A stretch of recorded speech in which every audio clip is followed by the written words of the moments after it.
Hello students, आज हम class 12 physics NCERT exercises current electricity का एक क्वेश्चन सॉल्व करेंगे। Here a battery of 10 volt and internal resistance 3 ohm is connected to a resistor. एक battery है जिसका EMF है 10 वोल्ट। ओके, एज्यूम कर लेते हैं एक बैटरी, इसका ईएमएफ गिवन है 10 वोल्ट। ओके, और इसका जो इंटरनल रेजिस्टेंस है वो है कितना, 3 ohm. R is 3 ohm internal resistance, और इसको एक रजिस्टर के साथ कनेक्ट किया गया है। एक रजिस्टर है और उस रजिस्टर के साथ इसको कनेक्ट किया है। Okay, if the current in the circuit is 0.5 ampere, और इस सर्किट में जो करंट है वो है 0.5 एम्पियर। ओके, करंट की डायरेक्शन क्या होगी, ये पॉजिटिव एंड ये नेगेटिव एंड, तो positive to negative. Okay, this is the direction of current. What is the resistance of the resistor, इस रजिस्टर का रेजिस्टेंस बताना है। Suppose it is capital R, ये हमको फाइंड करना है। यहाँ इसका रेजिस्टेंस कितना है। What is the terminal voltage of the battery when the circuit is close, और सर्किट तो क्लोज ही है, तो हमको बैटरी की टर्मिनल वोल्टेज भी बतानी है। Suppose this point is A and this point is B, तो टर्मिनल वोल्टेज इन दो पॉइंट के बीच की जो वोल्टेज होती है वही होती है टर्मिनल वोल्टेज। और ये ए पॉइंट भी यहाँ कनेक्ट है सीधे से, ठीक है, डायरेक्टली कनेक्ट है। ए और इस पॉइंट को सी कह लेते हैं, इसको डी कह लेते हैं। तो ए और सी के बीच में कोई भी रेजिस्टेंस नहीं है, तो इसको इग्नोर करके चलते हैं। हम वायर के रेजिस्टेंस को जानते हैं आप, और बी और डी के बीच में भी कोई रेजिस्टेंस नहीं है, तो वायर के रेजिस्टेंस को इग्नोर करके चलते हैं। तो ये बी और डी सेम पोटेंशियल पर है, ए और सी सेम पोटेंशियल पर है, तो जो टर्मिनल वोल्टेज इसके अक्रॉस निकालेंगे आप, जो आप वी सी डी निकालेंगे वही वी ए बी होगा, और वही क्या होगा, टर्मिनल वोल्टेज।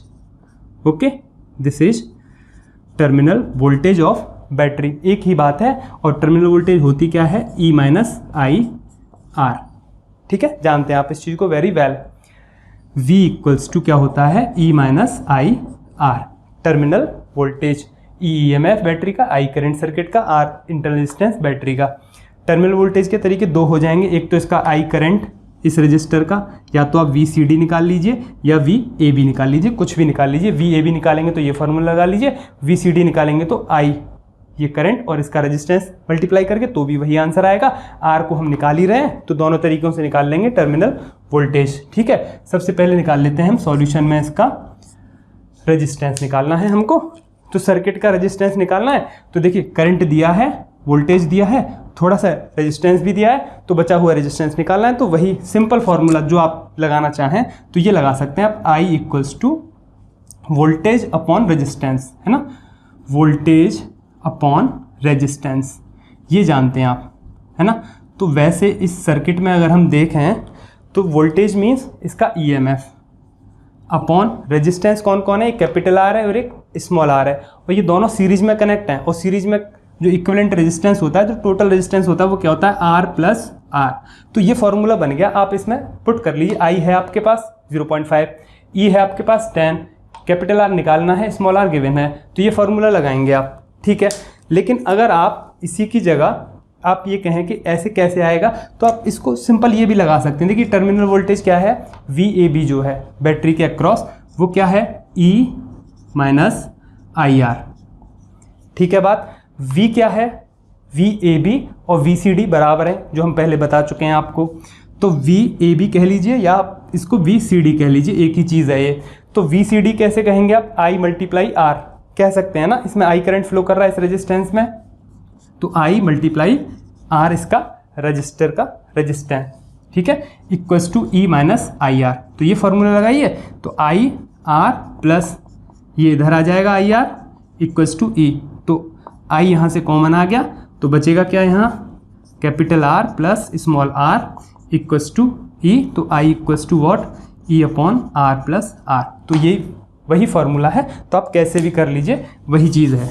ठीक है, ओके, चलिए तो इसी फॉर्मूले में डायरेक्ट पुट कर लीजिए, तो आई मिल के जाएगा आपको यहाँ पर। तो ई की वैल्यू लगा दीजिए, 10 वोल्ट अपॉन कैपिटल आर आपको निकालना है, और स्मॉल आर कितना है, 3 ओम। सारी चीज़ें ऐसा यूनिट में है, और आई कितना है सर्किट का, 0.5 एम्पियर। 0.5 इसे सॉल्व कर लीजिए, तो यहाँ से इसे सॉल्व करेंगे तो r plus 3 equals to 10 upon 0.5। Okay, point हटा के यहाँ 0 बढ़ा लेंगे तो ये 20 टाइम्स हो जाएगा, तो r इक्वल्स टू 20 माइनस 3 इस 3 को इधर ले जाएंगे तो this is 17 ohm. Okay, so this is resistor R equals to 17 ohm. ये हो गया आपका आंसर। आंसर मीन्स ये जो वैल्यू है निकल के कितनी आई है 17 ओम।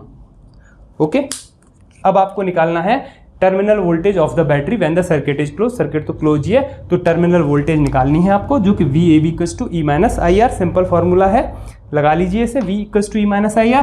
तो टर्मिनल वोल्टेज निकल के आ जाएगी, E कितना है 10 वोल्ट, I कितना है 0.5 और इंटरनल रेजिस्टेंस कितना है 3 ओम।